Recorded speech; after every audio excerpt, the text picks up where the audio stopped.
Okay, now we have 10 plus 1 is 11. Chapter 11, The Miracle.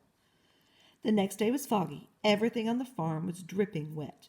The grass looked like a magic carpet. Oh, these are good similes. The asparagus patch looked like a silver forest. On foggy mornings, Charlotte's Web was truly a thing of beauty. This morning, each thin strand was decorated with dozens of tiny beads of water.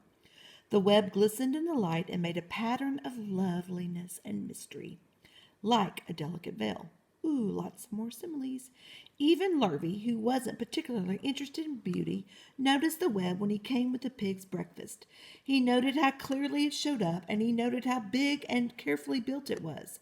And then he took another look, and he saw something that made him set his pail down. There in the center of the web, neatly woven in block letters, was a message. It said, "Some pig." Lurvy felt weak. He brushed his hand across his eyes and stared harder at Charlotte's Web. There it is, and she's right in the middle. "I'm seeing things," he whispered. He dropped to his knees and uttered a short prayer. Then, forgetting all about Wilbur's breakfast, he walked back to the house and called Mr. Zuckerman. "I think you better come down to the pig pen," he said. "What's the trouble?" asked Mr. Zuckerman. "Anything wrong with the pig?" "Not exactly," said Lurvy. "Come and see for yourself." The two men walked silently down to Wilbur's yard. Lurvy pointed to the spider's web. "Do you see what I see?" he asked. Zuckerman stared at the writing on the web. Then he murmured the words, "Some pig." Then he looked at Lurvy. Then they both began to tremble. Charlotte, sleeping after her night's exertions, smiled as she watched. Wilbur came and stood directly under the web. "Some pig," muttered Lurvy in a low voice. "Some pig," whispered Mr. Zuckerman. They stared and stared for a long time at Wilbur. Then they stared at Charlotte. "You don't suppose that spider—" began Mr. Zuckerman, but he shook his head and didn't finish the sentence. Instead, he walked solemnly back up to the house and spoke to his wife. "Edith, something has happened," he said in a weak voice. He went into the living room and sat down, and Mrs. Zuckerman followed. "I've got something to tell you, Edith," he said. "You better sit down." Mrs. Zuckerman sank into a chair. She looked pale and frightened. "Edith," he said, trying to keep his voice steady, "I think you'd best be told we have a very unusual pig." A look of complete bewilderment came over Mrs. Zuckerman's face. "Homer Zuckerman, what in the world are you talking about?" she said. "This is a very serious thing, Edith," he replied. "Our pig is completely out of the ordinary." "What's unusual about the pig?" asked Mrs. Zuckerman, who was beginning to recover from her scare. "Well, I don't really know yet," said Mr. Zuckerman, "but we have received a sign, Edith, a mysterious sign. A miracle has happened on this farm.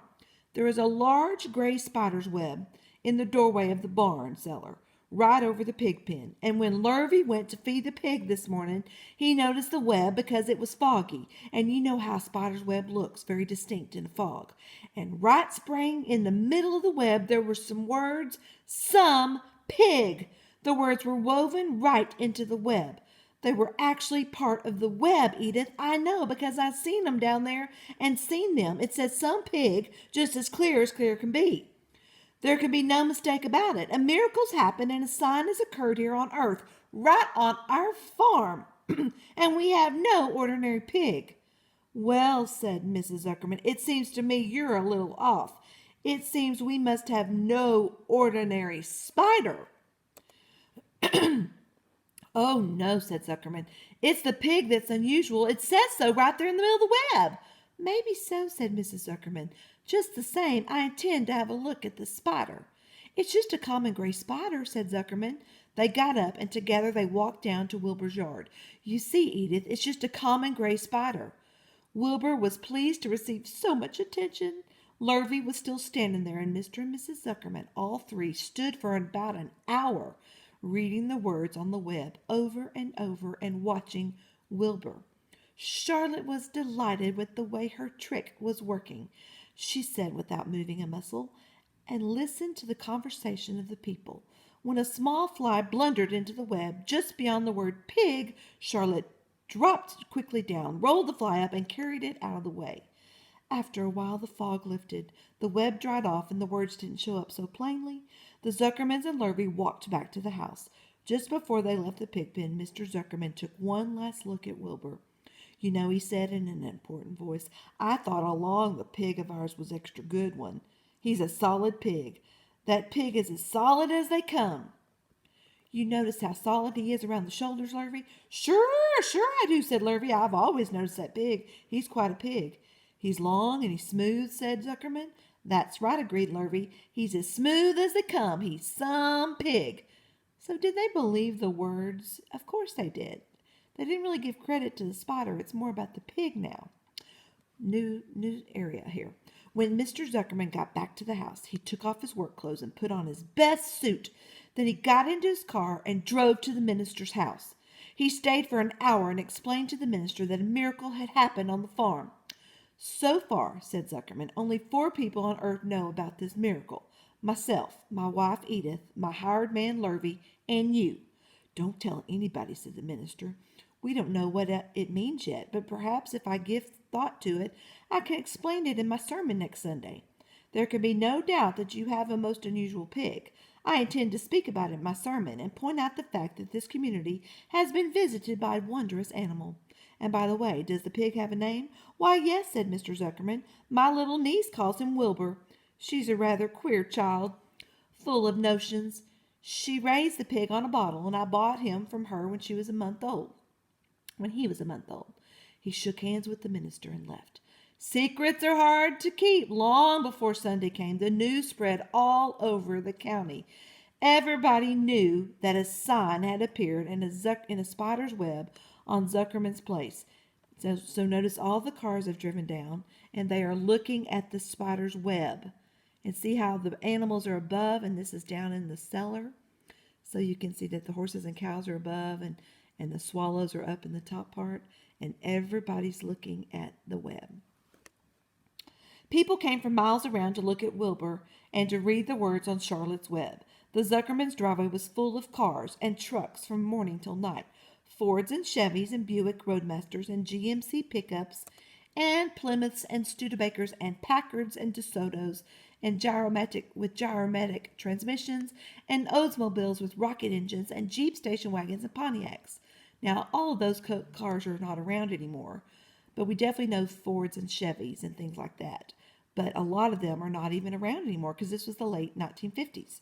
The news of the wonderful pig spread clear up into the hills, and farmers came rattling down in buggies and buckboards to stand hour after hour at Wilbur's pen, admiring the miraculous animal.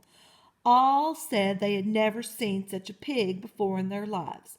When Fern had told her that Avery had tried to hit the Zuckerman spider with a stick, Mrs. Avery was so shocked she sent Avery to bed without any supper as punishment. In the days that followed, Mr. Zuckerman was so busy entertaining visitors that he neglected his farm work. He wore his good clothes all the time now, got right into them when he got up in the morning. Mrs. Zuckerman prepared special meals for Wilbur. Lurvy shaved and got a haircut, and his principal farm duty was to feed the pig while people looked on. Mr. Zuckerman ordered Lurvy to increase Wilbur's feedings from 3 meals a day to 4 meals a day. The Zuckermans were so busy with visitors they forgot about other things on the farm. The blackberries got ripe, and Mrs. Zuckerman failed to pick up any blackberry jam. The corn needed hoeing, and Lurvy didn't have time to hoe it. On Sunday, the church was full. The minister explained the miracle. He said that the words on the spider's web prove that human beings must always be on the watch for coming of wonders. All in all, the Zuckerman's pig pen was the center of attraction. Fern was happy, for she felt Charlotte's trick was working, and with Wilbur's life would be saved. But she found that the barn was not nearly as pleasant. Too many people. She liked it better when she could be all alone with her friends, the animals.